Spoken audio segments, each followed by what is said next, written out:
বিয়ের প্রথম প্রথম। হ্যাঁ রে, হ্যাঁ আমি খুব ভালো আছি। আমার শাশুড়ি খুব ভালো রে, খুব ভালো। আমাকে একটা কিছু করতে দেয় না, কিচ্ছু না, আমি কিচ্ছু করি না তো।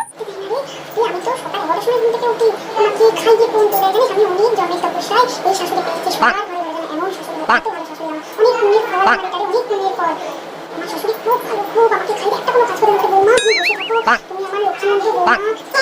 বিয়ের 1 বছর পর এখন আমার শাশুড়ি বসে সারাদিন আমাকে খাটিয়ে মারে, সারাদিন উনি একটা কিছু করেন না। কতটা আমি পাপ করেছিলাম যে আমার শাশুড়ি পেয়েছি কি জানি, কুটুটি শাশুড়ি কুটুটি সারাদিন আমাকে খাটিয়ে মারছে, নিজে বসে থাকতে একটা কোনো কাজ করে না, আমি সারাদিন খাটিয়ে জানিস কত জন্ম যে পাপ করেছিলাম, পাপ করেছি, তাই জন্য এই শাশুড়ি পেয়েছি। কেউ যেন আমার শাশুড়ি না পায়, কেউ যেন আমার শাশুড়ি না পায়। আর বলিস না, আমি একটু ভালো নেই, একটু না। সারাদিন খাটিয়ে মানে সারাদিন জানিস তো।